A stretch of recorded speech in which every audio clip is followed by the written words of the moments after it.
Hello बच्चों, welcome back to pristine classes. आज हम लोग डिस्कस करेंगे एनसीईटी आईटीपी के डोमेन सब्जेक्ट पॉलिटिकल साइंस के बारे में। इसके हम पूरे सिलेबस को देखेंगे और इसके ट्रेंड एनालिसिस करेंगे। जो 2 साल अभी क्वेश्चंस आए हैं, 2 प्रीवियस ईयर हमारे पास है 2023 के और 2024 के। हम देखेंगे कि कौन कौन से सिलेबस से, कौन कौन से चैप्टर से, कौन कौन टॉपिक से ज्यादा क्वेश्चंस आए हैं, कौन कौन से टॉपिक हमारे लिए ज्यादा इंपॉर्टेंट है, कौन कौन से टॉपिक उतने इंपॉर्टेंट नहीं है। लोग वैसे तो पूरा सिलेबस इंपॉर्टेंट है, लेकिन इसमें भी देखेंगे ज्यादा किस पे हमें जोर देना है। और हमें पता है कि एमसीक्यू डिफरेंट डिफरेंट टाइप्स के आते हैं। कुछ एमसीक्यू होते हैं जो कि मैच द फॉलोइंग्स होते हैं, जिसमें कि हमारे पास 4 इधर दे दिए जाते हैं कि ये स्टेट्स है, ये कब बना था, इस तरीके से 2-3 चीजें दिए रहेंगे, आपको वो मैच करना होगा। दूसरा होता है कि असर्शंस रीजन वाले भी कुछ क्वेश्चंस देखे गए हैं। 2024 में भी कुछ क्वेश्चंस आए थे असर्शन रीजन से, 2023 में एक क्वेश्चन वहां भी देखे गए थे। असर्शन रीजन में हमें ये देखना होता है कि हमारे पास एक स्टेटमेंट्स होते हैं और उसको जस्टिफाई करते हुए दूसरा स्टेटमेंट होता है। कभी कभी वो स्टेटमेंट जस्टिफाई करता है, कभी कभी नहीं करता है। जब नहीं करता है तो वो इसका मतलब वो रीजन गलत हो गया। तो इस तरीके से, और कुछ स्टेटमेंट्स बेसिस भी क्वेश्चंस होते हैं, कुछ बहुत इजी टाइप के भी क्वेश्चंस होते हैं जो कि बहुत नॉर्मल होते हैं, वन वर्ड आंसर होते हैं। ठीक है, तो इन सारे एनालिसिस को हम लोग डिटेल से देखेंगे, कैसे क्वेश्चंस आए हैं, क्या क्या चीजें इसमें हम लोग किस तरीके से तैयारी करें, इसके बारे में डिटेल से हम लोग सिलेबस को पढ़ेंगे।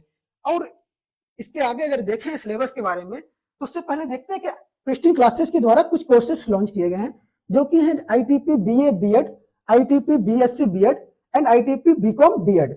ये सारे कोर्स ओनली 3500 में हमारे द्वारा दिए जाते हैं। अगर आपको इन कोर्स से रिलेटेड कोई भी क्वेरी हो तो आप हमारे ये कॉन्टेक्ट नंबर पे कॉल करें या व्हाट्सएप भी कर सकते हैं। आपको अगर आप अभी तुरंत ये कोर्स लेते हैं तो आपको इंस्टेंट 20% का डिस्काउंट दिया जाएगा। और ये डिस्काउंट ओनली उस स्टूडेंट्स को दिया जाएगा जो पहले 100 स्टूडेंट्स होंगे जो एडमिशन लेंगे। और अगर आप एडमिशन लेना चाहते हैं तो आपको प्ले स्टोर पे प्रिस्टीन क्लासेस के ऐप पे जाके प्ले स्टोर से प्रिस्टीन क्लासेस का ऐप डाउनलोड करना है, जहां से आप ये कोर्स परचेस कर सकते हैं। चलिए अब हम लोग देखते हैं कि एनसीईटी आईटीपी के पेपर पैटर्न कैसे होते हैं। तो हमारे पास 28 क्वेश्चंस टोटल दिए जाते हैं, जिसमें कि 25 क्वेश्चंस हमें अटेम्प्ट करने होते हैं और हर सही क्वेश्चंस के हमें 4 मार्क्स मिलते हैं। और जबकि एक गलत करने पे हमारा 1 मार्क्स निगेटिव हो जाता है, यानी कि ये निगेटिव 1/4 मार्क्स हमारा निगेटिव मार्किंग होता है। यानी कि हमारे ये जो पेपर होते हैं वो 100 मार्क्स के होते हैं टोटल, जिसमें 25 क्वेश्चंस करने होते हैं। इससे आगे अब हम देखते हैं कि हमारे क्या सिलेबस है और उससे कौन कौन से टॉपिक से आए हैं। तो हमारा जो पूरा सिलेबस है ये 2 यूनिट में बटा हुआ है। एक यूनिट है politics in India since independence और दूसरा यूनिट कंटेम्प्रेरी ग्लोबल पॉलिटिक्स है। तो ये सिलेबस पहला यूनिट में जो है, पहला टॉपिक जो पहला चैप्टर है हमारा, वो है the era of one party dominance.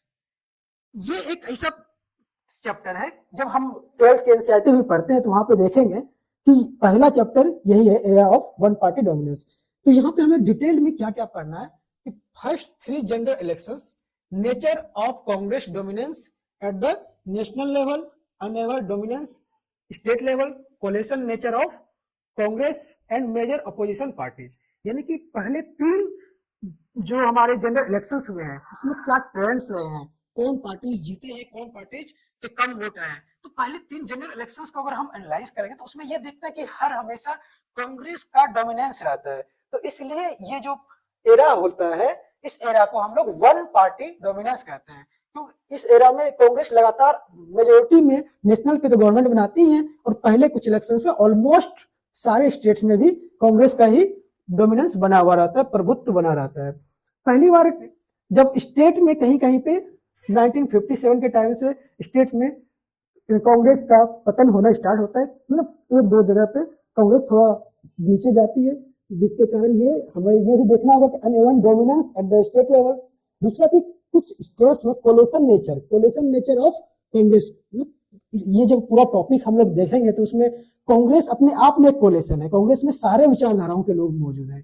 Congress में कैपिटलिस्ट टाइप के भी लोग हैं, कांग्रेस में सोशलिस्ट टाइप के भी लोग हैं। तो कांग्रेस अपने आप में एक कोलेशन है, इसलिए यहाँ पे हमें क्यों नहीं जरूरत पड़ा दूसरे पार्टीज का स्टार्टिंग के टाइम में, ये हम लोग डिस्कस करेंगे। और स्टार्टिंग के टाइम में देखेंगे कि कौन कौन से मेजर अपोजिशन पार्टीज हुए हैं, जैसे कि जनसंघ हुआ, कम्युनिस्ट पार्टी हुआ, इन सब के बारे में भी डिटेल में डिस्कस किया जाएगा आपके फर्स्ट चैप्टर में। सेकेंड यूनिट पे अगर जाएं तो सेकेंड चैप्टर हमारा है national building and its problem, Nehru's approach to nation building, legacy of partitions, यानी कि एक नेशंस को बनाने के लिए हमें क्या क्या चीजों की जरूरत हुई। जैसे कि एक घर को बनाने के लिए बहुत सारे ईंटें, सीमेंट्स, इन सबको लगाया जाता है, वैसे एक नेशंस को बनाने के लिए हमें बहुत सारे एफर्ट्स लगाए गए, जैसे बहुत सारे कॉन्स्टिट्यूशनल एफर्ट्स, तो स्टेट को ऑर्गेनाइज करना, प्रिंसली स्टेट्स को कैसे ऑर्गेनाइज किया गया, इन और क्या चैलेंजेस इसके थे, एक नेशन कैसे बनेगा, जो स्टेट्स, जो नेशन अभी तुरंत इंडिपेंडेंस हुआ है और वो तुरंत एक partitions, legacy of partition, partition के कारण क्या क्या हमें दिक्कतें देखनी पड़ी, ये भी हम इस चैप्टर में डिस्कस करेंगे और इससे अच्छे खासे क्वेश्चंस देखने को मिलेंगे। दूसरा कि challenges of refugees and resettlement, कि जब पार्टीशंस के बाद बहुत सारे भारी मात्रा में रिफ्यूजीज हुए कि कुछ लोग यहाँ से वहां जाएंगे, वहां से यहाँ आएंगे, तो उस चैलेंज को कैसे इंडिया ने डील किया, इसके बारे में भी इस चैप्टर में हम लोग डिस्कस करेंगे। दूसरा कि कश्मीर प्रॉब्लम, कश्मीर प्रॉब्लम सबसे बिगेस्ट प्रॉब्लम है कि कश्मीर अभी तक उसके उस टाइम के कुछ डिसीजंस की वजह से अभी तक हम लोग को प्रॉब्लम देखने को मिलता है। आर्टिकल 370 कैसे आया फिर चला गया, बहुत सारे वहां पे जो प्रेजेंस ऑफ मिलिटेंसीज, टेररिज्म, ये सारे प्रॉब्लम्स के कारण पूरा इंडिया को ये कैसे इम्पैक्ट करता है और ये इसका नेशनल बिल्डिंग में, नेशंस को बिल्ड करने में किस तरीके से एक प्रॉब्लम, एक चैलेंज के रूप में देखा जाएगा, उसके बारे में डिस्कस करेंगे। और ये ऑर्गेनाइजेशंस एंड रीऑर्गेनाइजेशंस ऑफ स्टेट्स, अब ये टॉपिक, ये चैप्टर का सबसे मोस्ट इंपॉर्टेंट टॉपिक हो जाएगा क्योंकि इससे कुछ ना कुछ क्वेश्चंस हमेशा देखने को मिलते हैं। तो स्टेट जो कैसे ऑर्गेनाइज किया गया है, मतलब हमारे इतने डाइवर्स प्रिंसली स्टेट था, ऑलमोस्ट 560 प्रिंसली स्टेट्स उस टाइम था जब हमारा देश आजाद हुआ था। तो आजादी के समय में इतने देश को कैसे हम मिलाया गया, इसके बारे में भी डिस्कस करेंगे। और political conflicts over language, language को कैसे हमारे लीडर्स ने डील किया, इसके बारे में भी डिटेल एनालाइज इसमें किया था। Organisations and reorganisation of states में आपको सारे एक्ट्स और स्टेट फॉर्मेशन ईयर, ये सारी चीजों को याद रखने की जरूरत पड़ेगी क्योंकि डायरेक्ट क्वेश्चंस आते हैं कि गोवा कब एक स्टेट्स के रूप में बना, कब आंध्रा मूवमेंट हुआ, ये सारे क्वेश्चंस आपको देखने को मिलेंगे। तो हिंदी में इसको एक बार देख लेते हैं कि क्या है ये चैप्टर का राष्ट्र निर्माण और इसकी समस्याएं। राष्ट्र निर्माण के लिए नेहरू का दृष्टिकोण की और शरणार्थी की क्या चुनौती थी, कश्मीर समस्या क्या था, संगठन और राज्यों का पुनर्गठन कैसे हुआ, भाषा कैसे एक नेशनल इंटीग्रेशन में चैलेंज के रूप में देखा गया, उस चैलेंज को कैसे डील किया गया, इसके बारे में देखा जाएगा। तीसरा टॉपिक है हमारा पॉलिटिक्स ऑफ प्लान डेवलपमेंट। इसमें जो 5 ईयर प्लान्स है, जितने भी 5 ईयर प्लान्स है, इंडिया जैसे इंडिपेंडेंस हुआ इन्होंने एक अपना प्लानिंग कमीशन बनाया और प्लानिंग कमीशन 5 ईयर प्लान्स बनाती रहती है, उस हिसाब से डेवलपमेंट का रास्ता चुना गया। तो उसके बारे में डिटेल में कि 5 ईयर प्लान्स में किस 5 ईयर प्लान्स में क्या टारगेट्स रखे गए, expansion of state sector, states के पास क्या क्या दिए गए, the rise of new economic interest. जब प्लानिंग कमीशन अपने हिसाब से बहुत सारे प्लान बनाती है तो इसके हिसाब से फिर इकोनॉमिक इंटरेस्ट भी बदलते गए कि कभी हमारे पास एग्रीकल्चर को लेकर हम इंटरेस्ट दिखा रहे हैं, कभी इंडस्ट्रीज को, हैवी इंडस्ट्रीज को लेके, कभी सर्विस सेक्टर को लेके, तो इस तरीके से इकोनॉमिक इंटरेस्ट भी बढ़ते जाएंगे और हमारा टारगेट्स भी बढ़ते जाएंगे। इसमें कि फिर हमें इसको भी देखना पड़ेगा किस तरीके से हमने और सस्पेंशन को, जैसे 5 ईयर प्लान का सस्पेंशन हुआ, green revolutions and it's political followers. तो ग्रीन रेवोल्यूशन इंडिया के प्लानिंग में किस तरीके से योगदान देता है, इसे देखना है। हिंदी में देख लेंगे नियोजित विकास की राजनीति, पंचवर्षीय योजनाएं, राज क्षेत्र का विस्तार और नए आर्थिक हितों का उदय। अकाल और पंचवर्षीय योजनाओं के स्थगन, मतलब कुछ ऐसे भी समय आए जबकि हमें प्लानिंग जो कमीशन है उनके 5 ईयर प्लान्स को रोकना पड़ा, तो वो भी देखना पड़ेगा उसके क्या रीजंस रहे। इस यूनिट में आपको बहुत इंटरेस्टिंग सब स्टोरी भी देखने को मिलेगी, किस रीजन की वजह से, किस रीजन से हमारे 5 ईयर प्लान्स को रोक सस्पेंड किया गया और क्या क्या समस्याएं, ग्रीन रेवोल्यूशंस में क्या क्या चीजें नए नए हमारे देश में हुए हैं, इसके बारे में देखेंगे। नेक्स्ट हमारा है इंडियाज एक्सटर्नल रिलेशंस, यानी कि फॉरेन पॉलिसी के बारे में। इस चैप्टर में हम फॉरेन पॉलिसी के बारे में डिस्कस करेंगे, जहां की स्टार्टिंग में जो नेहरू जी के फॉरेन पॉलिसी है, जैसे कि उन्होंने पंचशील एग्रीमेंट किया चाइना के साथ, तो उन्होंने उसमें क्या क्या उनके विचार थे, क्या क्या उनका आइडियोलॉजी थे, इसके बारे में डिस्कस करेंगे।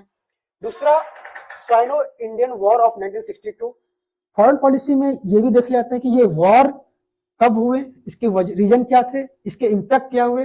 दूसरा फिर हुआ इंडो पाक वॉर, हमने 3 वॉर लड़े, एक साइनो इंडियन चाइना से 1962 में, फिर पाकिस्तान से 65 में और 71 में, ठीक है।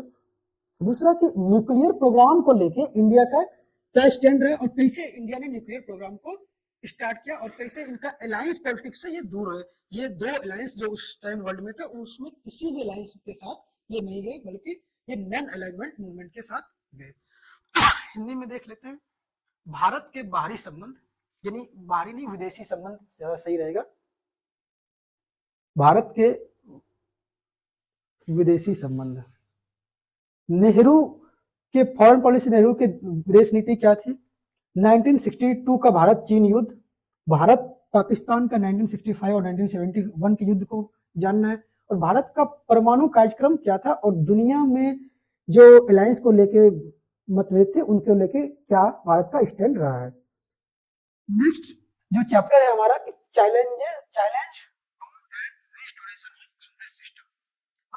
कांग्रेस का जो कांग्रेस डोमिनेंस वाला एक एरा था, वो एरा जब खत्म हुआ तो उसके बाद फिर से कांग्रेस कैसे रिस्टोर की, इसके बारे में इस चैप्टर में पढ़ना है कि political succession after Nehru, Nehru के बाद किसने पॉलिटिक्स में उनकी जगह लिया और उन्होंने क्या क्या काम किया, इसके बारे में हम लोग डिटेल में एनालाइज करेंगे।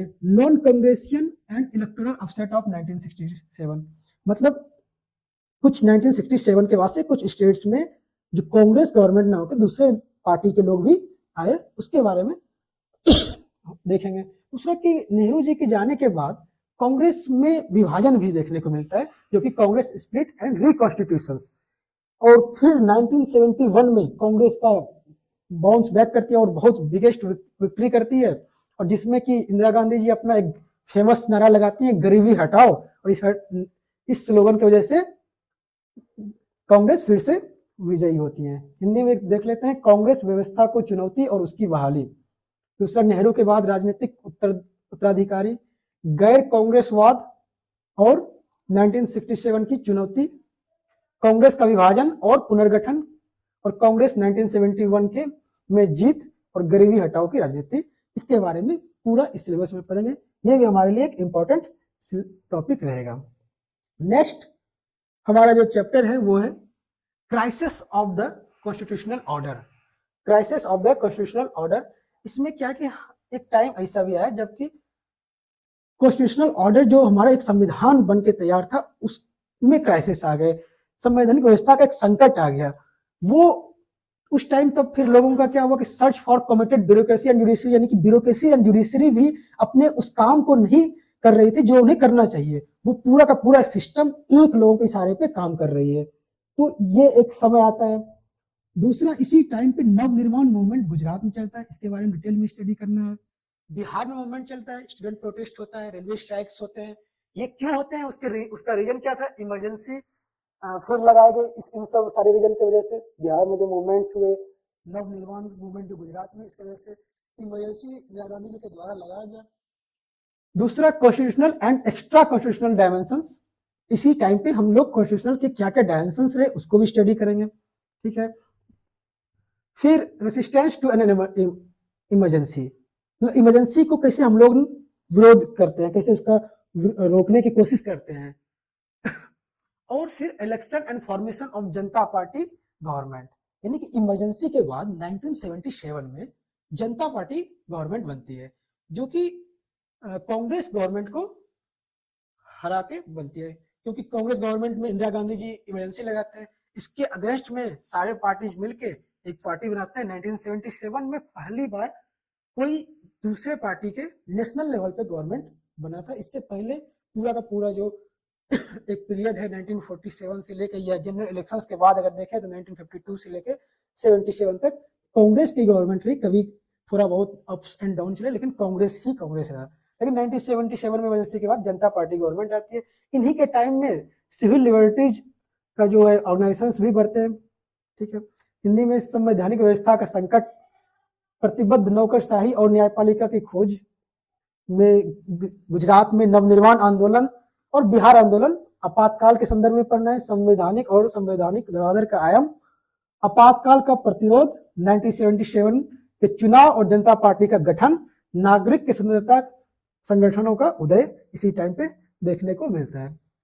अगला चैप्टर है regional aspirations and conflicts, rise of regional parties. मतलब रीजनल एस्पिरेशंस एंड कॉन्फ्लिक्ट का मतलब है कि जब पहले क्या था कि सारे मुद्दे जो है, सारे टॉपिक्स जो है पॉलिटिक्स में नेशनल लेवल के यूज किए जाते थे कि हमारा इसके साथ किसी एक्स कंट्री के साथ कैसा रिलेशंस रहेगा, हमारे पूरे कंट्री में कैसे उसे इंटीग्रेट किया जाए, ये सारे टॉपिक्स सेंट्रल रहते थे। लेकिन कुछ टाइम के बाद 1980s के टाइम देखा गया कि बहुत सारे स्टेट्स में वहाँ के लोकल जो इश्यूज थे वो ऊपर आ गए, नेशनल इंटरेस्ट और नेशनल इंटीग्रेशन की जो बात है वो थोड़ा नीचे चले गए। तो वहाँ पे रीजनल एस्पिरेशंस देखे गए और इससे क्या क्या कॉन्फ्लिक्ट हुआ ये भी हमें यहाँ देखने को मिलते हैं।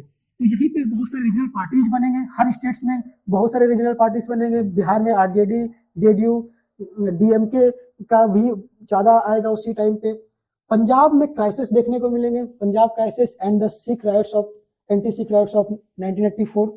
फिर इस टाइम पे कश्मीर का क्या सिचुएशन है ये भी देखने को मिलेंगे, वहाँ क्या क्या रीजनल इंटरेस्ट है, वहाँ पे क्या क्या चीजें चल रही हैं और क्या क्या चैलेंजेस के जो रिस्पॉन्स हैं नॉर्थ ईस्ट में। नॉर्थ ईस्ट भी एक जो 7 सिस्टर कंट्री है हमारे 7 स्टेट्स के, नॉर्थ ईस्ट की क्या क्या प्रॉब्लम है इसे डिस्कस किया जाएगा इस चैप्टर में। हिंदी में देखें तो क्षेत्रीय आकांक्षाएं और संघर्ष, क्षेत्रीय दलों का उदय, पंजाब संकट और 1984 के सिख विरोधी दंगे, कश्मीर की स्थिति, उत्तर पूर्व में चुनौतियां और प्रतिक्रियाएं। नेक्स्ट चैप्टर है हमारा rise of new social movements. एक टाइम के बाद बहुत सारे नए नए सोशल मूवमेंट्स भी देखने को मिलेंगे, कुछ फार्मर मूवमेंट्स होंगे, वुमेन्स के मूवमेंट्स होंगे, फिर एनवायरमेंट्स को लेकर होंगे, developments, affected people movements, implementations of Mandal commissions, reports and it's aftermath. तो इसके बाद क्या क्या चीजें हुई सोशल मूवमेंट्स के कारण, जो मंडल कमीशंस आए उस आने से क्या क्या कौन कौन से राइट्स हुए, कौन कौन से स्ट्राइक्स हुए, ये सारे स्टडीज इस टॉपिक में किए जाएंगे। बहुत सारे सोशल मूवमेंट्स चाहे चिपको आंदोलन हो या फार्मर्स के कुछ मूवमेंट्स हो, वो सारे कुछ इस चैप्टर में देखने को मिलेंगे। हिंदी में देखें नए सामाजिक आंदोलनों का उदय होता है, किसान आंदोलन, महिला आंदोलन, पर्यावरण और विकास प्रभावित लोगों के आंदोलन, मंडल आयोग की रिपोर्ट का कार्यों और उसके परिणाम को स्टडी करेंगे इस चैप्टर में। नेक्स्ट हमारा है democratic upsurge and coalition politics. Democratic upsurge and coalition politics, इसमें क्या है कि जैसे डेमोक्रेटिक 3 तरीके से होते हैं। पहले डेमोक्रेसी जब कि हम लोग इंडिपेंडेंस हुए, कॉन्स्टिट्यूशन बने, वो हो गए। फिर सेकंड डेमोक्रेसी एक अपसेट होता है कि जब इस गवर्नमेंट में लोअर क्लास का पार्टिसिपेशन बढ़ जाता है, तो वो सेकंड डेमोक्रेटिक अपसर्ज। और थर्ड डेमोक्रेटिक अपसर्ज कब होगा, जबकि एलपीजी मूवमेंट्स सब आ जाएंगे। तो इसी टाइम पे कोलेशन पॉलिटिक्स भी देखने को मिलते हैं। तो कोलेशन पॉलिटिक्स के बारे में डिटेल में स्टडी करेंगे कि 1990s के टाइम पे किस तरीके से लगातार गवर्नमेंट प्राइम मिनिस्टर बन रहे हैं, खत्म हो रहे हैं, बन रहे हैं, खत्म हो रहे हैं। मतलब 1 साल से ज्यादा भी गवर्नमेंट कभी कभी देखने को मिल रहे हैं कि नहीं चल पा रहे हैं। 13 दिन के लिए भी गवर्नमेंट पीएम बन रहे हैं, फिर नहीं बन रह पा रहे हैं, उनको गवर्नमेंट को सपोर्ट नहीं मिल रहा है। तो ये सारे स्टडी कोलेशन पॉलिटिक्स से क्या क्या इम्पैक्ट रहे, कैसे वो सिचुएशंस है, फिर उससे कैसे बाहर आया गया, ये सारे को स्टडी किया जाएगा। जो कि पार्टिसिपेटरी अपसर्ज इन 1990s, यानी कि वही डेमोक्रेटिक अपसर्ज हुआ जो लोअर कास्ट का अपर कास्ट, पहले अपर कास्ट का था, इसके बाद लोअर कास्ट का देखने को मिलता है। फिर rise of JD, Janata Dal and BJP का इसी टाइम 1990s के टाइम पे राम को लेके जो उनका आंदोलन चला, उसके बाद जो बीजेपी का आगे हुआ, फिर जनता दल अपना गवर्नमेंट में आती है, उनको देखेंगे उनका क्या रोल रहा। The increasing role of regional parties, इसी टाइम पे इसके 1990s के बाद हर स्टेट्स के पास अपना एक रीजनल पार्टीज था, उनका एक रीजनल इंटरेस्ट है, उस इंटरेस्ट पे वो पॉलिटिक्स कर रहे हैं और उससे बहुत सारे रीजनल पार्टीज आए और वो अपने स्टेट्स में अपने अपने रीजनल पार्टीज का ही गवर्नमेंट देखने को मिलता है और स्टेट्स में भी कोलेशन पॉलिटिक्स देखने को मिलने लगा। फिर यूपीए और एनडीए गवर्नमेंट्स की क्या क्या इलेक्शन 2004 एंड यूपीए गवर्नमेंट्स के बारे में डिटेल में पढ़ेंगे। फिर हिंदी में इसका देख लेते हैं लोकतांत्रिक उभार और गठबंधन की राजनीति। 1990 के दशक में सहभागी उभार यानी कोलेशन पॉलिटिक्स को लिखा गया है। जदयू जनता दल, ठीक है, जनता दल है, और भाजपा की कैसे उत्थान हुआ, क्षेत्रीय दलों और गठबंधन की राजनीति की बढ़ती भूमिका, मतलब स्टेट लेवल पे जो क्षेत्रीय दल रीजनल पॉलिटिक्स पार्टीज आगे आ रहे हैं उसका क्या क्या रोल है। फिर यूपीए और एनडीए सरकारें आई और जैसे चली गई 2004 के चुनाव और यूपीए के सरकार के बारे में डिटेल में पढ़ेंगे। ये लास्ट है कि रिसेंट इशू एंड चैलेंजेस, कि मतलब प्रेजेंट टाइम में आप करंट अफेयर्स से भी रिलेटेड बहुत सारी चीजों को इसमें ऐड कर सकते हैं कि रिसेंट इशू अभी प्रेजेंट टाइम में क्या क्या इशू हैं इंडियन गवर्नमेंट के पास और क्या क्या चैलेंज है, challenge and responses to globalisation. Detail में पढ़ेंगे ग्लोबलाइजेशन कैसे रीजनल इंटरेस्ट को खत्म कर देती हैं, तो और कैसे कैसे लोकल को खत्म कर देती हैं, तो इसके बारे में डिटेल स्टडी करेंगे। अभी के गवर्नमेंट लोकल एंड वोकल पे भी काम कर रही हैं, तो ग्लोबलाइजेशन को वो कैसे रिस्पॉन्स कर रही है ये देखेंगे। New economic policies and it's oppositions. अब पहले क्या था, हम लोग मिक्स्ड इकोनॉमी पे होके चल रहे थे, लेकिन 1990s के टाइम पे मनमोहन सिंह के द्वारा एलपीजी रिफॉर्म्स किया गया, जो कि लिबरलाइजेशन, प्राइवेटाइजेशन और ग्लोबलाइजेशन के मॉडल पे चल रही है। अब इस पॉलिसीज का क्या क्या अपोजिशन हुआ, इसका भी स्टडी किया जाएगा। Rise of overseas in north Indian politics.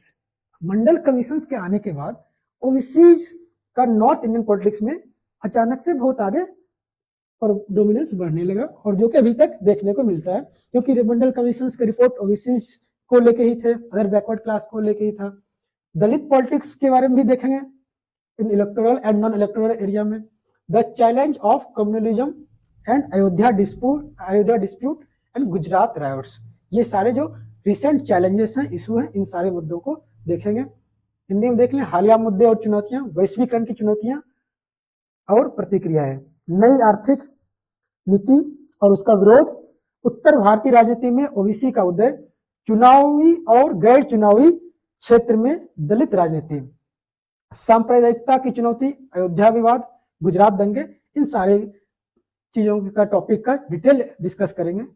Next unit पे चलते हैं हम लोग। नेक्स्ट यूनिट है हमारा कंटेम्प्रेरी वर्ल्ड पॉलिटिक्स, यानी कि अब ये एक तरीके से इंटरनेशनल रिलेशंस के जो टॉपिक्स होते हैं आईआर से रिलेटेड, वो टॉपिक्स इसमें हमें देखने को मिलेगा कि वर्ल्ड में क्या क्या चल रहे हैं प्रेजेंट टाइम पे। मतलब प्रेजेंट टाइम्स मतलब जो अभी प्रेजेंट में हो रहे हैं उसके होने का वजह पहले ही हुआ होगा, कुछ न कुछ क्या क्या घटनाएं हुई हैं, क्या क्या इंसिडेंट हुआ जिसकी वजह से अभी ऐसे मुद्दे चल रहे हैं।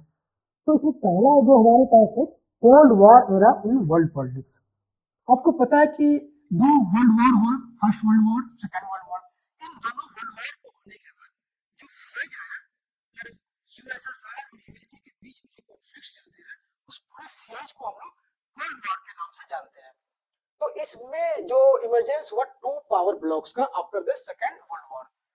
दो पावर ब्लॉक्स कौन कौन रहे, यूएसएसआर और एक यूएसए। इन दोनों के आपस में कॉन्फ्लिक्ट होंगे, इनके बारे में डिटेल में स्टडी करेंगे। बहुत सारे इंटरेस्टिंग स्टोरीज आपको यहाँ पे मिलेगा। फिर कोल्ड वॉर में क्या क्या दिक्कतें हुई, ठीक है। फिर चैलेंजेस टू बायोपोलरिटी होने से वो दो ध्रुव, मतलब कि दो ब्लॉक्स बन गए कि एक इनके पास सकते हैं, एक इनके पास, इससे क्या क्या दिक्कतें बाकी कंट्रीज को फेस करना पड़ा, इसके बारे में भी डिस्कस करेंगे। फिर इंडिया का क्या स्टैंड रहा, इंडिया जैसे नॉन अलाइनमेंट मूवमेंट के हो गया, तो इससे इंडिया का क्या स्टैंड रहा दोनों ब्लॉक्स को लेकर, ये देखेंगे। फिर the cost for new international economic order India and the cold war. India का कोल्ड वॉर में क्या क्या रोल रहा, क्या क्या काम इन्होंने किया, ये देखेंगे। हिंदी में विश्व राजनीति में शीत युद्ध का युग, द्वितीय विश्व युद्ध के बाद शक्ति गुटों का उदय, शीत युद्ध के अखाड़े, द्विध्रुवीता को चुनौतियां या गुट निरपेक्ष आंदोलन, नई अंतरराष्ट्रीय आर्थिक व्यवस्था की खोज, और भारत और शीत युद्ध, इंडिया और कोल्ड वॉर के बारे में डिस्कस करेंगे। नेक्स्ट इसमें है the disintegration of the second world and the collapse of bipolarity. तीन वर्ल्ड का कॉन्सेप्ट हमारे पास है। फर्स्ट वर्ल्ड हम लोग जो वेस्ट कंट्रीज हैं, यूएसए है जो सबसे पहले इंडिपेंडेंस हुए थे, उन्हें मानते हैं। सेकेंड वर्ल्ड है हमारा जो यूएसएसआर है, जो कि कम्युनिस्ट कंट्री ज्यादातर जो है, उन्हें हम सेकेंड वर्ल्ड मानते हैं। तो जब सेकेंड वर्ल्ड का डिसइंटीग्रेशन होता है, कोलैप्स जाता है 1990 के टाइम पे यूएसएसआर का डिसइंटीग्रेशन होता है, तो उसके बाद क्या क्या हुआ, यानी कि यूएसएसआर के डिसइंटीग्रेशन के बाद वर्ल्ड में जो है बायपोलरिटी खत्म होगी और यूनिपोलरिटी स्टार्ट हुई। न्यू एंटिटीज इन वर्ल्ड पॉलिटिक्स स्टार्ट होगा। जब डिसइंटीग्रेशन हो जाएगा तो फिर यूएसएसआर से कट के जो मेजर कंट्री बनेंगे वो रसिया बनेंगे। रसिया, फिर बाल्कन स्टेट्स का क्या क्या इस टाइम पे काम रहेगा, सेंट्रल एशियन स्टेट्स का क्या इस आफ्टर द डिसइंटीग्रेशन क्या कर रहे हैं, इनके बारे में देखना है। Introduction of democratic politics and capitalism in post communist regime. Communist regimes के बाद जो है, यानी पोस्ट कम्युनिस्ट रेजिम का मतलब क्या कि कम्युनिस्ट रेजिम्स जब यूएसएसआर पूरा एक साथ मिले हुए तो उससे कम्युनिस्ट रेजिम्स कहते हैं। इसके बाद क्या क्या पॉलिटिक्स में बदलाव हुए, कैपिटलिज्म कंट्री कैसे इसको लेते हैं, इसके बारे में पढ़ेंगे। India relation with Russia and other post communist countries, India का क्या क्या रोल रहा, रशिया के साथ क्या रहा, अदर कंट्री के साथ क्या रहा, इसके बारे में। हिंदी में देखें, दूसरी दुनिया का विघटन एंड द्विध्रुवता का पतन, नई इकाइयां व स्वराजनीति में रूस और बाल्कन राज्य, मध्य एशियाई राज्य का स्टडी करेंगे, लोकतांत्रिक परिचय और साम्यवाद के बाद के शासन में राजनीति और पूंजीवादी रूस और अन्य के साथ भारत के संबंध और साम्यवाद के बाद देश। नेक्स्ट यूनिट चैप्टर है हमारा यूएस डोमिनेंस इन वर्ल्ड पॉलिटिक्स। यूएस डोमिनेंस, अब जब डिसइंटीग्रेशन हो जाता है यूएसएसआर का, तो उसके बाद यूएस का पूरे वर्ल्ड पे एक डोमिनेंस बना लेते हैं। तो इसके बारे में एकदम डिटेल स्टडी करेंगे और इसमें बहुत सारे इंटरेस्टिंग स्टोरी हम लोग को, बहुत सारे वॉर, बहुत सारे कॉन्फ्लिक्ट्स देखने को मिलेंगे कि किस तरीके से क्यूबा क्राइसिस को पढ़ेंगे, फिर यूएस किस तरीके से इराक पे जो अपना अटैक करेंगे उसके बारे में पढ़ेंगे। तो ग्रोथ ऑफ यूनिलेटरिज्म, अफगानिस्तान में किस तरीके से यूएसए का जाना होता है, फिर वहां से कैसे निकलेंगे। First gulf war response to 9/11 attack on Iraq, Iraq के बारे में 9/11 अटैक का जो इराक पे उन्होंने उनका अटैक है। Dominance and challenge of US in economy and ideology, ठीक है। India renegotiation of its relationship with the USA, India का क्या क्या रोल रहा। दूसरा हिंदी में देखें तो विश्व राजनीति में अमेरिका का प्रभुत्व, एक पक्षवाद का विकास, एक पक्षवाद नहीं, यूनिलेटरिज्म को एक तरीके से कह सकते हैं एक ध्रुवीय, ठीक है, एक ध्रुवीय का विकास, ठीक है। अफगानिस्तान में जो इंडिया जाते हैं उसके, सॉरी यूएसए जो जाते हैं, और फर्स्ट गल्फ वॉर खाड़ी युद्ध और 9/11 की प्रतिक्रिया और इराक पर हमला। अर्थव्यवस्था में अमेरिका का दबदबा और चुनौती और विचारधारा के मामले में क्या क्या अमेरिका का दबदबा रहा, उनके इकोनॉमी और उनके आइडियोलॉजी को किस तरीके से देखा गया, इसके बारे में। और भारत और संयुक्त राज्य अमेरिका के साथ अपने संबंध पर फिर से बातचीत क्या कर रहे थे, इनके बारे में डिस्कस करेंगे। नेक्स्ट टॉपिक है हमारा चैप्टर है alternative centres of economics and politics, political power. यानी पहले यूएसए पूरा डोमिनेंस कर चुका है, सिर्फ यूएसए ही एक इकोनॉमिक पावर के रूप में हो चुके हैं। इसके बाद क्या क्या अल्टरनेटिव पावर्स हुए, यूएसए के अलावा कौन कौन से पावर हैं, तो उसी टाइम पे हम देखते हैं कि चाइना भी एक इकोनॉमिक पावर की तरह उभरते हैं। Rise of China as a economic power in post Mao era, मतलब माओ जो है उनके बाद जो है चाइना एक इकोनॉमिक पावर की तरह उभरते हैं। फिर creation and expansion of European union, European union जो वेस्ट कंट्रीज है एक अपना यूरोपियन यूनियन बनाते हैं, उनमें बहुत सारे कंट्रीज मिलते हैं, जो कि इकोनॉमिक मोटिव जिनका होता है कि इकोनॉमिक हम लोग आपस में कैसे डील करेंगे। फिर आसियान बनता है, India changing relation with China, India का पहले रिलेशन बहुत अच्छा था, फिर वॉर के बाद खराब हुआ था, फिर धीरे धीरे कुछ अच्छा करने की कोशिश किया जाता है। तो ये चीजों को हम लोग इस यूनिट में देखेंगे। जिसे हिंदी में देख लें तो आर्थिक और राजनीतिक शक्ति के वैकल्पिक केंद्र, एक आर्थिक के रूप में चीन का उदय, मतलब आर्थिक शक्ति के रूप में चीन का उदय, हिंदी ट्रांसलेशन की वजह से करेक्ट हो गया। माओ युग के बाद चाइना का क्या रहा रोल, यूरोपीय संघ का निर्माण, आसियान का निर्माण और विस्तार, और भारत चीन के साथ बदलते रिश्ते। इसके बाद हमारा नेक्स्ट जो यूनिट है साउथ चैप्टर है south Asia in the post cold war era. तो कोल्ड वॉर के बाद साउथ एशिया कंट्रीज क्या क्या रोल रहा है, इसके बारे में स्टडी करेंगे। उसमें क्या क्या है कि democratisation and it's reversal in Pakistan and Nepal, ethnic conflicts in Sri Lanka, impact of economic globalization on the regions, conflicts and efforts for peace in South Asia, India's relation with its neighbors। शीत युद्ध के बाद, हिंदी में देखें शीत युद्ध के बाद युग दक्षिण एशिया में, ठीक है, पोस्ट कोल्ड वॉर के बाद युग में दक्षिण एशिया जिसमें कि पाकिस्तान में लोकतंत्रीकरण और उसका उल्टा हुआ, नेपाल मतलब लोकतंत्रीकरण डी डेमोक्रेटाइजेशन कैसे होता है, फिर नेपाल का क्या रोल है वहां पे, श्रीलंका में किस तरीके से जातीय संघर्ष होता है, क्लास रीजन को लेकर, रेस को लेकर भी होता है, लैंग्वेज के बेसिस पे श्रीलंका में भी देखने को मिलेगा। क्षेत्र पर आर्थिक व वैश्वीकरण का क्या रोल है, दक्षिण एशिया में संघर्ष और शांति के प्रयास, भारत के अपने पड़ोसियों के साथ क्या क्या संबंध है, इसके बारे में इस चैप्टर में पढ़ेंगे। नेक्स्ट चैप्टर है international organisations in a unipolar world. Unipolar world के टाइम पे कौन कौन से इंटरनेशनल ऑर्गेनाइजेशंस एक्टिव है, इसका डिटेल स्टडी करेंगे, जिसमें कि restructuring and the future of UN, United nation, ये बहुत इंपॉर्टेंट टॉपिक हो जाएगा हमारे चैप्टर में। यूएन से अप्रॉक्स हर बार एक क्वेश्चन या यूएन से रिलेटेड कोई ऑर्गेनाइजेशन से एक क्वेश्चन देखने को कम से कम मिल ही जाते हैं। और इंडिया का क्या पोजीशन है रीस्ट्रक्चर्ड यूएन को, जैसे इंडिया हमेशा यूएन को रीस्ट्रक्चर्ड करना चाहती है, उसमें बहुत सारे बदलाव लाना चाहते हैं, तो इस पे इंडिया का क्या पोजीशन है वो देखना है। फिर rise of new international actors, जैसे में कि न्यू इंटरनेशनल इकोनॉमिक ऑर्गेनाइजेशंस, कुछ एनजीओ जो कि इकोनॉमिक और पॉलिटिकल रूप से इंटरनेशनल रिलेशंस को अफेक्ट कर रहे हैं, उसको स्टडी करेंगे। How democratic and accountable are new institutions of global governance. तो हिंदी में देख लें, एक ध्रुवीय विश्व में अंतरराष्ट्रीय संगठन, मतलब कुल मिला के यहाँ पे हम इंटरनेशनल जितने भी सारे इंटरनेशनल ऑर्गेनाइजेशंस हैं उन सब का स्टडी करेंगे।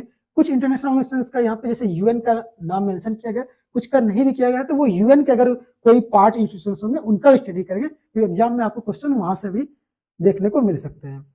एक ध्रुवीय विश्व में अंतरराष्ट्रीय संगठन और संयुक्त राष्ट्र का भविष्य, पुनर्गठित संयुक्त राष्ट्र में भारत की स्थिति, नए अंतरराष्ट्रीय अभिनेताओं का उदय, नए अंतरराष्ट्रीय आर्थिक संगठन और गैर सरकारी संगठन जो एनजीओ होते हैं, नई संस्था कितनी लोकतांत्रिक है, जवाबदेह है, वैश्विक शासन का क्या रोल है, इन सारे का स्टडी करना है। नेक्स्ट टॉपिक है हमारा सिक्योरिटी इन कंटेम्प्रेरी वर्ल्ड, कि सिक्योरिटी को लेके क्या क्या हमारे पास खतरे हैं, क्या क्या दिक्कतें हैं। जैसे ट्रेडिशनल कंसर्न्स ऑफ सिक्योरिटी क्या है, पहले ट्रेडिशनल कंसर्न्स क्या थे कि टेररिज्म से जब कोई देश डायरेक्ट अटैक कर रहे हैं, वो ट्रेडिशनल कंसर्न सिक्योरिटी के हो गए। एंड पॉलिटिक्स ऑफ डिसआर्मामेंट, मतलब पहले लोग आर्म को लेके बहुत सारे अपने अपने पास आर्म है, फिर एक पॉलिटिक्स ऐसा भी हुआ कि आप आर्म्स को खत्म कर दीजिए, आपके पास जो भी आर्मामेंट है उन्हें मतलब खत्म कर दीजिए। तो इसकी राजनीति में क्या क्या होता है, नॉन ट्रेडिशनल और ह्यूमन सिक्योरिटी। अब नए नए तरह के सिक्योरिटी जो आए हैं, सिक्योरिटी थ्रेट्स आए हैं, उसको नॉन ट्रेडिशनल सिक्योरिटी थ्रेट्स कहते हैं। जैसे कभी के टाइम में आप बायोलॉजिकल सिक्योरिटी थ्रेट्स, जैसे कोविड एक वो आ जाएंगे आपके बायोलॉजिकल सिक्योरिटी थ्रेट्स, जहाँ के आपको डायरेक्ट हथियार नहीं दिए जाएंगे, आपको कोई वायरस बैक्टीरिया ऐसे टाइप के कुछ चीजें भेज दिए जाएंगे। साइबर सिक्योरिटी थ्रेट्स, ये सारे जो सिक्योरिटी थ्रेट्स हैं वो नॉन ट्रेडिशनल टाइप के सिक्योरिटी थ्रेट्स होते हैं, और इससे क्या क्या दिक्कतें होंगी इनका डिटेल स्टडी करेंगे। Global poverty, health and education issue of human rights and migration. Hindi में अभी के समसामयिक विश्व में सुरक्षा और राजनीतिक पारंपरिक चिंताएं, निरस्त्रीकरण, गैर पारंपरिक या मानव सुरक्षा, वैश्विक गरीबी, स्वास्थ्य, शिक्षा, मानवाधिकार और प्रवासन के मुद्दे, migrations, issue of human rights and migrations के इशू को भी देखेंगे। नेक्स्ट टॉपिक है हमारा environment and natural resource in global politics. तो इंटरनेशनल लेवल पे क्या क्या एनवायरनमेंट से रिलेटेड हमारे पास क्या क्या कन्वेंशंस हुए हैं, कौन कौन से मूवमेंट्स हुए हैं जिससे कि पूरा इंटरनेशनल वर्ल्ड को इफेक्ट हुआ है या जिससे कि कुछ फायदे हुए हैं, इन सारे चीज़ों का स्टडी हम लोग इस चैप्टर में करेंगे। Environment movement and evolutions of global environmental norms, conflicts over traditional and common property resource and rights of indigenous people. अब एनवायरनमेंट्स की जब हम लोग स्टडी करेंगे तो उसमें राइट ऑफ इंडिजिनस पीपल का भी एक रोल रहेगा, कि जो वहाँ के लोकल लोग हैं उनका राइट तो नहीं छीन लिया जा रहा है एनवायरनमेंट के नाम पे या डेवलपमेंट के नाम पे, तो इसका स्टडी करेंगे। इंडिया का स्टैंड क्या है, इंडिया का स्टैंड ग्लोबल एनवायरनमेंट डिबेट्स में क्या है, इंडिया क्या है ग्लोबल एनवायरनमेंट डिबेट्स जो दुनिया में चल रही है उसके साथ में है या अगेंस्ट में है, तो उसका स्टडी हम लोग इस यूनिट में करेंगे। अब ये लास्ट टॉपिक है आपका ग्लोबलाइजेशन एंड इट्स क्राइसिस। इसमें आपका economic, cultural and political manifestation मतलब ग्लोबलाइजेशन के कारण क्या क्या चीजें हो रही है, इससे रिलेटेड क्या क्या टॉपिक है, उसका डिटेल स्टडी हम लोग यहाँ पे करेंगे।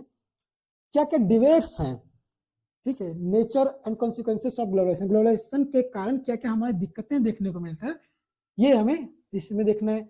एंटी ग्लोबलाइजेशन मूवमेंट, बहुत जगह एंटी ग्लोबलाइजेशन मूवमेंट्स भी चल रहे हैं कि मतलब ग्लोबलाइजेशन लोकल लोगों के लिए सही नहीं है, तो इसके बारे में क्या स्टैंड है वो देखेंगे। और इंडिया का सारे इंटरनेशनल रिलेशंस की जो भी चीजों को स्टडी करेंगे उसमें इंडिया का रोल जरूर देखेंगे। तो India as an arena of globalisation and struggle against it, तो इसके बारे में स्टडी करेंगे। हिंदी में देखें तो वैश्वीकरण और इसके आलोचक, आर्थिक, सांस्कृतिक और राजनीतिक अभिव्यक्तियां, बहस क्या है वैश्वीकरण को लेके, वैश्वीकरण के परिणामों की प्रकृति, वैश्वीकरण विरोधी आंदोलन और भारत वैश्वीकरण के क्षेत्र के रूप में और इसके विरुद्ध संघर्ष में क्या इनका स्टैंड है, इसका स्टडी करेंगे।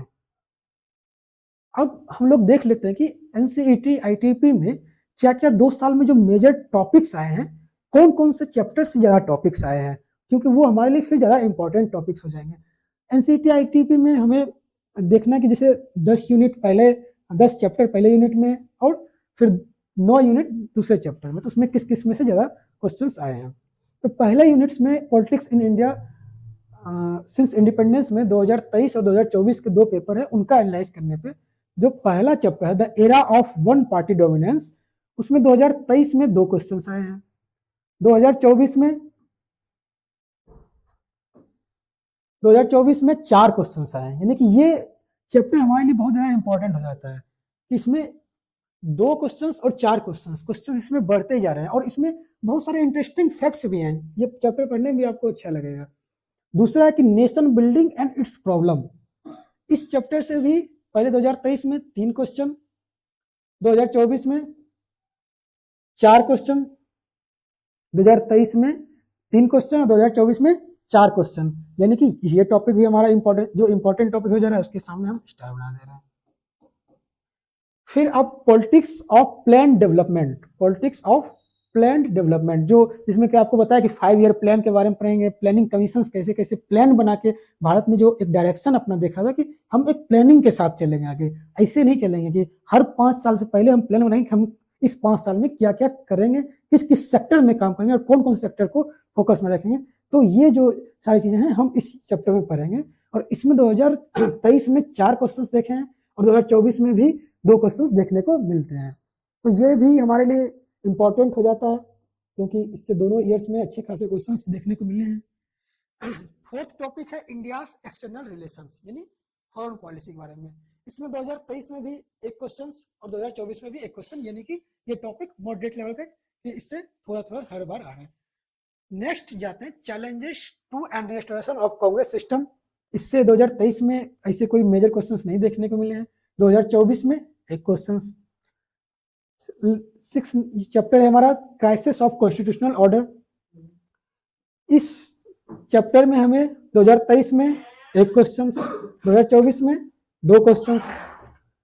और तो ये भी चैप्टर इंपॉर्टेंट है क्योंकि ये इसमें इमरजेंसी के बारे में पढ़ेंगे, इमरजेंसी के बाद क्या क्या दिक्कतें हुई हैं और इमरजेंसी क्यों लगी थी, इसका डिटेल्ड में स्टडी करेंगे। 7th टॉपिक है रीजनल एक्सप्रेशंस एंड कॉन्फ्लिक्ट्स। देखिए कुछ क्वेश्चंस ऐसे होते हैं कि डायरेक्ट हमें नहीं दिखते हैं कि ये टॉपिक से रिलेट करते हैं, कुछ क्वेश्चंस होते हैं कि जो आपको वहां भी आप पढ़ लेंगे, यहाँ भी पढ़ लेंगे। तो कुछ ऐसे क्वेश्चन है जैसे कि हम अगर ये स्टेट ऑर्गेनाइजेशन से रिलेटेड है तो हम सेकंड में रख दिए।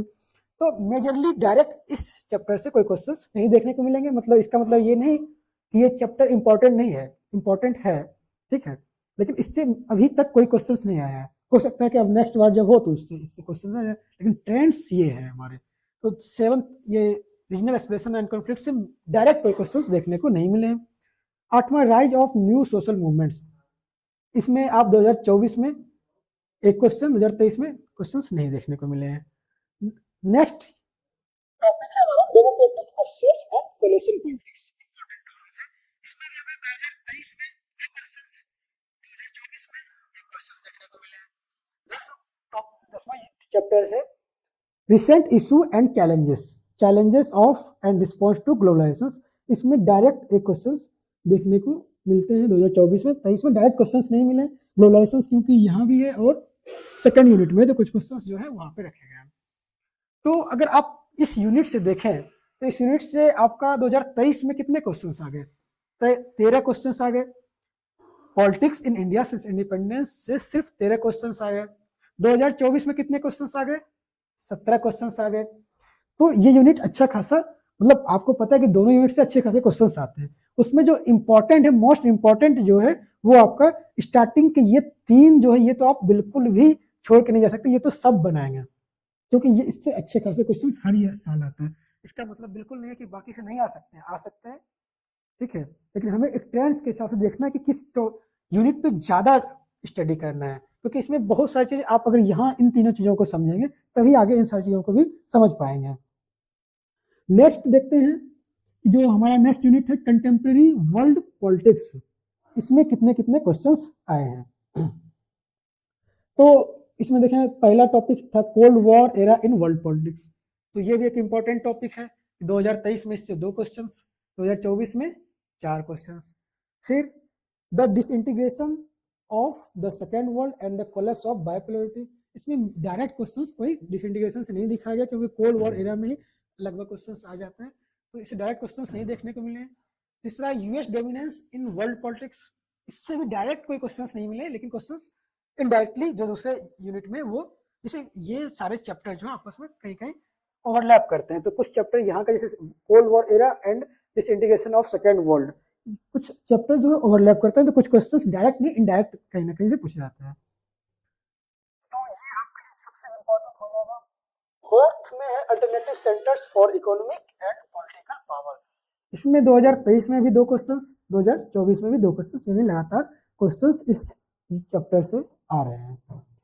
5 है हमारा साउथ एशिया इन पोस्ट कोल्ड वॉर एरा, यानी कि पोस्ट कोल्ड वॉर के बाद साउथ एशिया में क्या क्या चीजें हो रही, इससे एक क्वेश्चंस दोनों ईयर्स में हमें देखने को मिला है। अगला चैप्टर है international organisations in a unipolar world, मतलब कुल मिला के इंटरनेशनल ऑर्गेनाइजेशंस के बारे में पढ़ना है। तो इसमें आपका 2 क्वेश्चन 2023 में और 1 क्वेश्चन 2024 में देखने को मिलते हैं। 7वां है चैप्टर आपका सिक्योरिटी इन कंटेम्प्रेरी वर्ल्ड, तो इससे भी आपको 2 क्वेश्चंस 2023 में, 1 क्वेश्चंस 2024 में। 8वां चैप्टर है आपका environment and natural resource in global politics, मतलब एनवायरनमेंट से रिलेटेड जितने भी टॉपिक्स हैं, मुद्दे हैं, उन सब का जो डील करेगा वो इस चैप्टर में करेगा, जैसा कि आपको हम डिटेल में बताए अभी। तो 2023 में इससे भी 2 क्वेश्चंस देखने को मिले हैं और 2024 में 1 क्वेश्चंस। अब ग्लोबलाइजेशन एंड इट्स क्रिटिक्स, तो इससे भी एक क्वेश्चन दोनों ईयर्स में देखने को मिले हैं। तो टोटल अगर देखा जाए तो आपको 2023 में इस यूनिट से कंटेम्प्रेरी वर्ल्ड पॉलिटिक्स से 12 क्वेश्चंस और 2024 में 11 क्वेश्चंस मिले हैं। और टोटल क्वेश्चंस अगर देखें तो दोनों यूनिट को मिला के तो आप यहाँ पे 12 और यहाँ पे 13, यानी 25 क्वेश्चन 2023 में, और यहाँ पे 17 और 11 आपका 28 क्वेश्चंस 2024 में आए हैं। तो अगर आप आईटीपी एनसीईटी का कोर्स लेना चाहते हैं, आप इंटरेस्टेड है तो इसको तैयारी करने में, तो आप हमारा ये बैच हमारे द्वारा प्रिस्टीन क्लासेस के द्वारा चलाए जाते हैं। ITEP BA BEd, ITEP BSc BEd, ITEP BCom BEd, जो कि मात्र 3500 में दिए जाएंगे। अगर आपको कोई भी इससे रिलेटेड जानकारी चाहिए तो आप इस दिए हुए नंबर पे कांटेक्ट कर सकते हैं, कॉल कर सकते हैं या व्हाट्सएप भी करें। और अगर अभी आप तुरंत बैच लेते हैं तो आपको 20% डिस्काउंट भी मिलता है। ये डिस्काउंट सिर्फ उन्हीं बच्चों को मिलेगा जो पहले फर्स्ट 100 स्टूडेंट्स होंगे। जो पहले 100 बच्चे इसमें एडमिशन लेंगे उन्हें ये डिस्काउंट 20% का दिया जाएगा। और अगर आप ये बैच लेना चाह रहे हैं तो आपको इसके लिए क्या करना होगा कि प्ले स्टोर पे जाइए, वहाँ पे प्रिस्टीन क्लासेस का एक ऐप डाउनलोड कीजिए, वहाँ से आप कोर्स को परचेस कीजिए और अपना तैयारी